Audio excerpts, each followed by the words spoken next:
Hello aspirants, welcome back to our channel TNPSC central. இன்றைக்கான வீடியோவில் என்ன பார்க்க போகிறோன்னு பார்த்தோம்னா, மெயின்ஸ் 2025 சயின்ஸ் அண்ட் டெக்னாலஜியிலேருந்து எத்தனை கொஷின்ஸ் வந்து ப்ரீவியஸ் இயர் கொஷின்ஸ்லேருந்து எக்ஸாமில் வந்து 2025 மெயின்ஸில் வந்து ரிஃப்ளெக்ட் ஆகிருக்கு அப்படிங்கிறத இப்போ பார்க்க போகிறோம். ஸோ அதுக்கு முன்னாடி இப்போ தான் நம்ம சேனலில் ஃபர்ஸ்ட் டைம் பார்க்குறீங்களா, நம்ம சேனலில் வந்து குரூப் 1 மெயின்ஸ் ரிலேட்டட் கண்டென்ட்ஸ்லாம் போஸ்ட் பண்ணிகிட்ருக்கோம். அது மட்டும் இல்லாமல் group 1 mains topic wise PYQ, அதுக்கப்புறம் வந்து ஆன்சர் ரைட்டிங் ஃப்ரேம் ஒர்க்கான ஒரு மேப் ஃப்ரேம் ஒர்க்னு ஒரு ரெக்கார்டட் கோர்ஸ் போயிட்டுருக்கு. அப்புறம் எத்திக்ஸ் ஹேண்ட் ரிட்டன் மெட்டீரியலும் செல் பண்ணிகிட்ருக்கோம். உங்களுக்கு இன்ட்ரெஸ்ட் இருந்ததுன்னா நீங்கள் வந்து டிஸ்கிரிப்ஷனில் இருக்க காண்டாக்ட்க்கு நீங்கள் வாட்ஸ்அப் ஒரு டெலகிராம் பண்ணலாம். ஓகே, இப்போ பார்க்கலாம். ஃபஸ்ட்டு பாருங்கள். ஸோ சயின்ஸ் அண்ட் டெக்னாலஜியில் வந்து 10 கொஷின்ஸ் எழுதணும். ஓகேங்களா? ஸோ 4 10 மார்க்ஸ் எழுதணும், 4 15 மார்க்ஸ் எழுதணும். இப்போ பார்க்கலாம் என்னென்ன கொஷின்ஸ் வந்திருக்கு. Why do we need artificial intelligence எக்ஸ்பிளைன்னு கேட்டிருக்காங்க. இது ப்ரீவியஸ் இயர் கொஷினில் வந்திருக்கு. எப்படி கேட்டிருக்கு, எந்த வருஷம் வந்திருக்குங்கிறது இப்போ நம்ம பார்க்கலாம். இங்கே பாருங்கள். ஸோ நம்மளுக்கு சிலபஸில் வந்து அட்வான்ஸ்மெண்ட்ஸ் இந்த ஃபீல்ட் ஆஃப் ஐடி, அப்புறம் ஆர்டிஃபிஷியல் இன்டெலிஜென்ஸ் இந்த ஒரு டாபிக் இருக்குது. இந்த டாப்பிக்கில் வந்து பார்த்திங்கன்னா நம்மளுக்கு 2025 தான் நம்ம why do we need artificial intelligence எக்ஸ்பிளைன்னு கேட்டிருக்காங்க. 10 மார்க் கொஷின். இது வந்து பாருங்கள், ப்ரீவியஸ் இயரில் இதே டாப்பிக்கில் எந்த இயர் கேட்டிருக்காங்கங்கிறது பார்க்கலாம். இப்போ பார்த்தீங்கன்னா 2024 வந்து நானோ டெக்னாலஜியில் எப்படி ஏஐ யூஸ் பண்ணலான்னு 2024 ஒன்று கேட்டிருக்காங்க. அதுக்கப்புறம் வந்து பார்த்திங்கன்னா 2019 பாருங்கள், வாட் இஸ் ஆர்டிஃபிஷியல் ஏஐன்னு கேட்டிருக்காங்க. Describe a few applications of artificial intelligence in கம்ப்யூட்டர்னு கேட்டிருக்காங்க. ஸோ இதிலேருந்து அது ஸோ 2019 ஒன்று கேட்டிருக்காங்களா. அப்புறம் 2015 பாருங்கள், வாட் இஸ் ஆர்டிஃபிஷியல் இன்டெலிஜென்ஸ்னு கேட்டிருக்காங்க. ஸோ நம்ம இதிலேருந்து என்ன நம்ம தெரிஞ்சுக்கணுன்னு பார்த்தீங்கன்னா, ஆர்டிஃபிஷியல் இன்டெலிஜென்ஸ் பற்றி பேசிக்கான ஒரு இன்ஃபர்மேஷனும் தெரிஞ்சிருக்கணும். அதுக்கப்புறம் ஏஐ வந்து டிஃப்ரெண்ட் ஃபீல்ட்ஸில் நம்ம இதிலேருந்து நம்ம என்ன ஒரு இன்ஃபர் பண்ணுறோன்னு பார்த்தீங்கன்னா, கம்ப்யூட்டரில் எப்படி வந்து ஏஐ யூஸ் பண்ணுறாங்க, நானோ டெக்கில் எப்படி யூஸ் பண்ணுறாங்க. நம்ம வந்து இந்த கொஷினை பார்த்துருந்தோம்னா நம்மளுக்கு வந்து நம்ம ப்ரிப்பேர் பண்ணுறப்பே நம்ம சிலபஸில் இருக்க மற்ற டாப்பிக்கில் வைட் ஆங்கிளில் ப்ரிப்பேர் பண்ணுவோம், யோசிப்போம். ஸோ கம்ப்யூட்டரில் கேட்டிருக்காங்களா, ஸோ சிலபஸில் வேறு என்னென்ன டாபிக் இருக்குது, ரொபோட்டிக்ஸ் இருக்குது, அதுக்கப்புறம் நானோ டெக் இருக்குது. ஸோ இந்தந்த டாப்பிக்கில் எப்படி இதை கனெக்ட் பண்ணி கேட்பாங்கன்னு நம்ம யோசிச்சிருந்தோம்னா நம்ம ஆட்டோமேட்டிக்காக இந்த கொஷினை வந்து நம்ம 2024 வந்ததை வந்து நம்ம வந்து அட்டன் பண்ணியிருக்க முடியும். அதுதான் வந்து ஸ்பெஷாலிட்டி ஆஃப் பிஒய்க்யூஸ். அதே பேட்டர்ன் வேறு டாப்பிக்கில் ரிஃப்ளெக்ட் ஆகும். ஓகேங்களா? அதுக்கு தான் நம்ம பிஒய்க்யூ பார்க்கணும். ஸோ நெக்ஸ்ட் கொஷின் வந்து பார்க்கலாம். 12th question. ஸோ வந்து 11th கொஷின் வந்து வந்திருக்கு. ஓகேங்களா? ஸோ 12th கொஷின் பார்க்கலாம். What are the caloric values of protein, carbohydrates and ஃபேட்ஸ்ன்னு கேட்டிருக்காங்க. Write it significance in energy requirement அப்படின்னு கேட்டிருக்காங்க. இந்த கொஷின் வந்து வரல. பட் இந்த டாப்பிக்கில் வந்து இந்த பர்டிகுலர் ப்ரோட்டீன், கார்ப்ஸ், அதுக்கப்புறம் ஃபேட்ஸை பற்றி கேட்டிருக்காங்க. ஸோ அப்படி படிக்கிறப்போ நம்ம ஆட்டோமேட்டிக்காக அதில் ஒரு சப்டாப்பிக்காக தான் இது வரும். ஸோ அதனால் ஓரளவுக்கு ஒரு 20 to 30% இது வந்து பிஒய்க்யூவில் வந்திருக்கு அப்படிங்கிற மாதிரி நம்ம எடுத்துக்கலாம். எப்படி வந்திருக்குன்னு இப்போ பார்க்கலாம். இப்போ வந்து பார்த்திங்கன்னா நியூட்ரிஷன் அண்ட் டயட்டெட்டிக்ஸ்னு ஒரு டாபிக் இருக்குது. ஸோ இந்த டாப்பிக்கில் தான் இந்த ப்ரோட்டீன், கார்ப்ஸ் இந்த மாதிரி விஷயங்கள்லாம் வரும். இதில் வந்து பார்த்தோம்னா ஸோ மெயின்ஸில் குரூப் 1 மெயின்ஸில் வந்து இந்த கொஷின் நம்ம இப்போ பார்த்த கொஷின் கேட்டிருக்காங்க. அதுக்கு முன்னாடி எதில் வந்திருக்குன்னு பார்த்தீங்கன்னா ஏசிஎஃப்ல பாருங்கள், அதே ப்ரோட்டீனை பற்றி கேட்டிருக்காங்க. ஓகேங்களா? அது ஒரு கொஷின். ஓகேங்களா? பட் இதே கொஷின் இல்லை, பட் இந்த டாபிக் வந்து ரிப்பீட் ஆகிருக்கு. ஸோ அதே மாதிரி நெக்ஸ்ட் வந்து 2019 வந்து பார்த்திங்கன்னா ஃபேட்டை பற்றி கேட்டிருக்காங்க. ஸோ அதனால் ஃபேட்டை பற்றி நம்ம ஒரு கான்செப்ட் கிளாரிட்டி படிச்சிருந்தோம்னா நம்ம ஃபேட்டையும் அட்டன் பண்ணியிருக்க முடியும். அதுக்கப்புறம் என்னது, இங்கே ப்ரோட்டீன் பார்த்தோம் இல்லைங்களா, ப்ரோட்டீனையும் நம்ம அட்டன் பண்ணியிருக்க முடியும். இது பேசிக்காக நம்ம இதை ப்ரோட்டீன் ஃபேட்டுன்னு படிக்கிறப்ப நம்ம ஆட்டோமேட்டிக்காக ஒரு அவேர்னஸ் வந்திருக்கும். ஓகே, இந்த மாதிரி தனித்தனியாக ஒவ்வொரு விஷயத்த கேட்குறாங்க.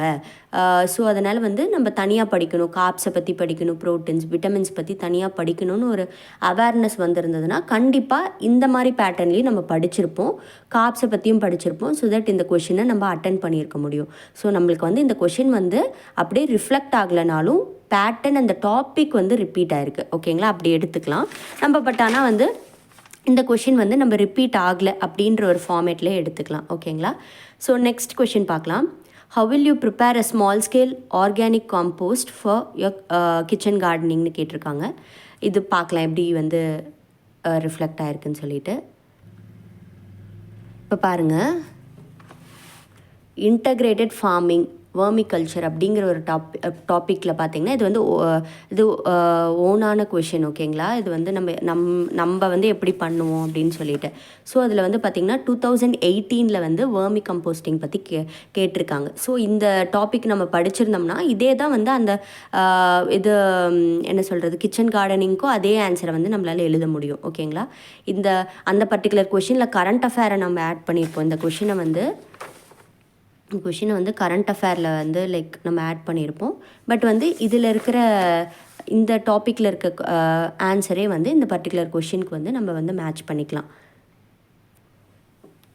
சாரி, இதில் பார்த்திங்கன்னா இந்த 2025 இந்த ஆர்கானிக் காம்போஸ்ட் பற்றி கேட்டிருக்க கொஷினை வந்து நம்ம வந்து இந்த ஃப்ளாரிகல்ச்சர், ஒலரிகல்ச்சர், போமாலஜி இந்த பர்டிகுலர் டாப்பிக்கில் ஆட் பண்ணியிருக்கோம். பட் இதுக்கான ஆன்சர் வந்து நம்ம இந்த கொஷினில் இப்போ பார்த்தோம்ல, இன்டகிரேட்டட் ஃபார்மிங்கில் வேர்மி கம்போஸ்டிங் படிச்சிருந்தோம்னா அதே ஆன்சரை இதுக்கு நம்ம தாராளமாக எழுதலாம். ஓகேங்களா, ஸோ இந்த கொஷினும் நம்ம ரிஃப்ளெக்ட் ஆகிருக்கு. ஸோ இப்போ பார்த்த 3 கொஷினில் 2 கொஷின் அப்படியே வந்து ப்ரீவியஸ் இயர் கொஷினில் இருக்கிற கண்டென்ட்டை நம்ம படிச்சிருந்தாலே நம்மளால் ஆன்சர் பண்ணியிருக்க முடியும். நெக்ஸ்ட் கொஷின் வந்து பார்க்கலாம். Explain the role of AI for human centered safety சொல்யூஷன்ஸ்னு கேட்டிருக்காங்க. இதுவும் ஏஐ பற்றியே வந்திருக்கு.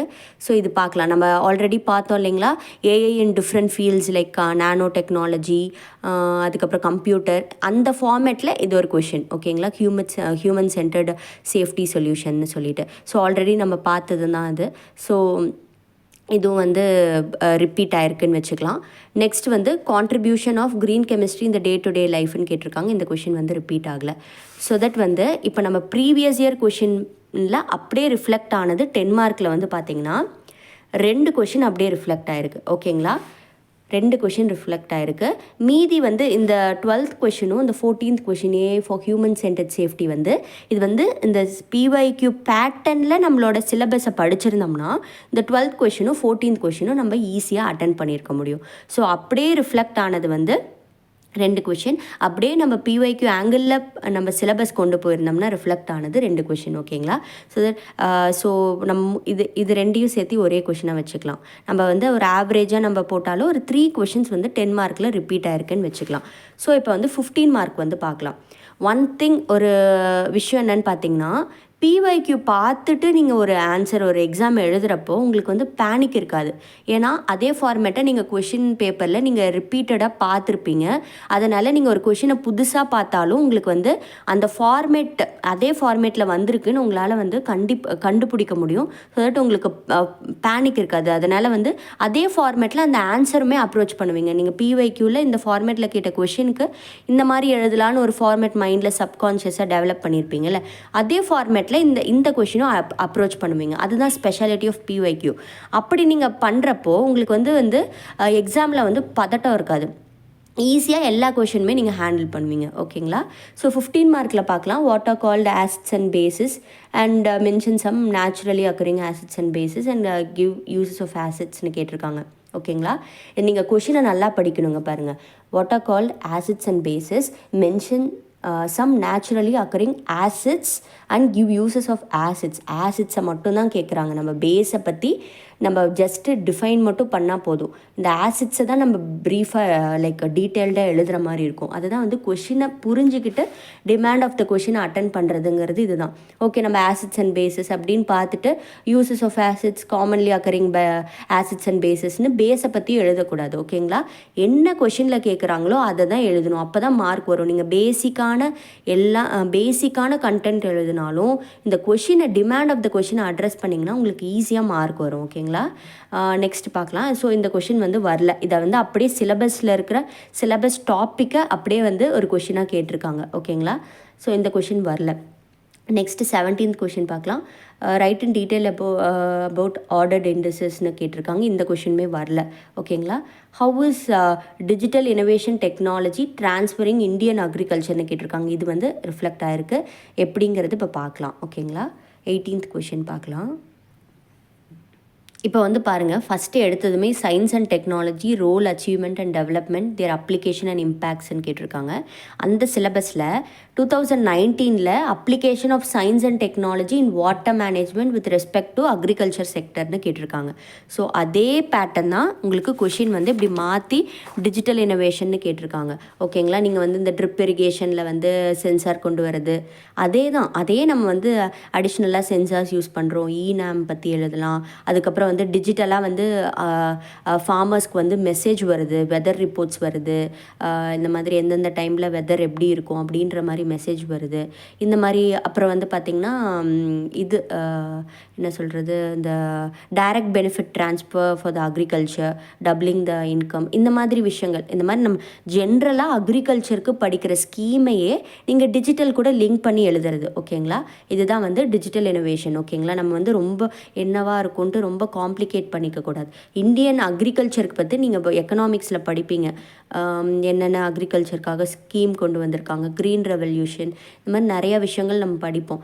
அதை வந்து அப்படியே வந்து இந்த அதில் டிஜிட்டலாக நம்ம பண்ணுறது என்னென்ன வந்திருக்கு அப்படிங்கிறத அதை அப்படியே வந்து ஹெட்டிங் போட்டு அதையே இந்த ஸ்கீமையே ஹெட்டிங் மட்டும் டிஜிட்டல் ஃபார்மேட்டில் like weather forecasting, precision agriculture, drip இரிகேஷனுக்குலாம் ப்ரிசிஷன் அக்ரிகல்ச்சர் அப்படின்னு போட்டுட்டு இந்த மாதிரி வந்து ட்ரிப் இரிகேஷன் வித் சென்சார்ஸோட வருது அப்படின்ற மாதிரி எழுதுறது. நம்மளே ஓனாக நீங்கள் படித்த ஸ்கீமை இந்த ஹெட்டிங்க்கு ஏற்ற மாதிரி ஓனாக எழுதுறது தான் வந்து ஆன்சர் ரைட்டிங். அது த்ரூ ப்ராக்டிஸ் வந்துடும். ஸோ இந்த கொஷினும் வந்து ரிப்பீட் ஆயிருக்கு இந்த ஃபார்மேட். ஓகேங்களா? ஸோ நெக்ஸ்ட் வந்து பார்க்கலாம். What are the quantum nano structure, give a brief description about the fabrication. ஓகேங்களா? இந்த கொஷின் வரல. பட் நானோ டெக்னாலஜி பற்றி ஒரு பேசிக்கான ஒரு இன்ஃபர்மேஷன் இருந்ததுன்னா அதை வச்சே உங்களால் ஓரளவுக்கு நீங்கள் பேசிக்கான ஒரு சோர்ஸில் படிக்கிறப்போ இதெல்லாம் வரும்.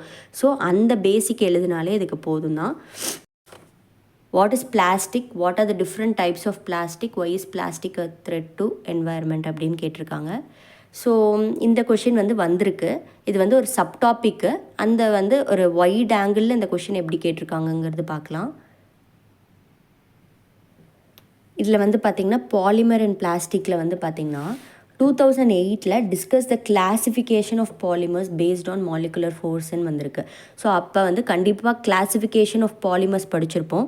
கிளாசிஃபிகேஷன் ஆஃப் பாலிமர்ஸில் தான் பிளாஸ்டிக்கும் வருது. அது ஒன் ஆஃப் த கிளாசிஃபிகேஷனாக வரும். அப்படி படிக்கிறப்போ நம்ம வந்து கண்டிப்பாக பிளாஸ்டிக் பற்றி படிச்சிருப்போம். மற்றபடி வந்து why is plastic a threat அப்படிங்கிறது வந்து நீங்கள் காமனான ஒரு விஷயத்தை நீங்கள் புரிதலில் வச்சு எழுதுனீங்கனாலே இந்த கொஷினை வந்து நம்ம ஹேண்டில் பண்ணியிருக்கலாம். பட் நீங்கள் கிளாஸிஃபிகேஷன் நல்லா படிச்சிருந்தீங்கன்னா அதிலே இந்த பிளாஸ்டிக்லாம் கவர் ஆகிருக்கும், உங்களால் ஈஸியாக ஹேண்டில் பண்ண முடியும். ஓகேங்களா? இப்போது ஸோ எத்தனை கொஷின்ஸ் வந்து இப்போ கவர் ஆகிருக்குங்கிறது இப்போ நம்ம பார்க்கலாம். ஸோ இது 10 மார்க்கில் 3 கொஷின்ஸ்ன்னு வச்சுக்கலாம். 3 கொஷின்ஸ் வந்து நம்மளுக்கு ப்ரீவியஸ் இயர் கொஷின்லேருந்து வந்திருக்கு. அப்புறம் வந்து 15 மார்க்கில் வந்து பார்த்தோம்னா 2 கொஷின்ஸ்ன்னு மட்டும் வச்சுக்கலாம். ஓகேங்களா? ஸோ 3 ப்ளஸ் இங்கே 3 10 மார்க்கில் 3, இங்கே வந்து 2 கொஷின்ஸ்ன்னு வச்சுக்கிட்டோம்னா கூட 50%. ஓகேங்களா? 10ல் 50% ஆஃப் த கொஷின்ஸ் வந்து ப்ரீவியஸ் இயர் கொஷின்லேருந்து நம்மளுக்கு ரிஃப்ளெக்ட் ஆகிருக்கு.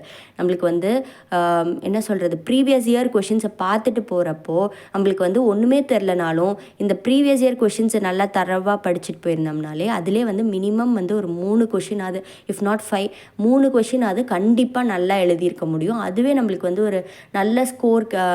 அந்த 3 கொஷின் நல்லா எழுதுகிறப்போ உங்களுக்கு ஒரு மோட்டிவேஷன், உங்களுக்குள்ளேயே ஒரு கான்ஃபிடென்ஸ் வரும். அந்த கான்ஃபிடென்ஸ்லேயே மீதி கொஷின்ஸை உங்களால் நல்லா பெர்ஃபார்ம் பண்ணிட முடியும். ஓகேங்களா? ஸோ அதுதான் மெயினாக இதுலேருந்து நீங்கள் கற்றுக்க வேண்டியது. அந்த ஒரு 3 கொஷின் நல்லா எழுதுனீங்கனாலே அந்த கான்ஃபிடென்ஸ் வந்து உங்களை வந்து எங்கேயோ கொண்டு போயிடும், மற்ற எல்லா சப்ஜெக்ட்லேயும் ரிஃப்ளெக்ட் ஆகும். அதனால் கண்டிப்பாக ஒன்றுமே தெரியாமல் ஒரு எக்ஸாம் எழுதுறதுக்கும் ஆல்ரெடி ப்ராக்டிஸ் பண்ண ஒரு கொஷின்ஸை எழுதி ப்ரிப்பேர் பண்ணிவிட்டு எக்ஸாம் ஹாலில் என்ட்ரு ஆகிறதுக்கும் நல்ல டிஃப்ரென்ஸ் இருக்குது. அதில் ப்ரீவியஸ் இயர் மாதிரி வச்சுக்காதீங்க. அதுதான் மெயின் ஃபவுண்டேஷனே அதுதான். ஸோ ப்ரீவியஸ் இயர் கொஷினை மிஸ் பண்ணாமல் பாருங்கள். ஓகேங்களா? அப்போ தான் உங்களுக்கு வந்து தெரியும் இந்த எக்ஸாமுக்கு எந்த ரூட்டில் போகணுன்னு சொல்லிட்டு. ஸோ இந்த வீடியோ உங்களுக்கு பிடிச்சிருக்குன்னு நினைக்கிறேன். உங்களுக்கு நம்ம சேனல் பிடிச்சிருந்தா லைக் பண்ணுங்கள், ஷேர் பண்ணுங்கள், சப்ஸ்கிரைப் பண்ணுங்கள். தேங்க்யூ.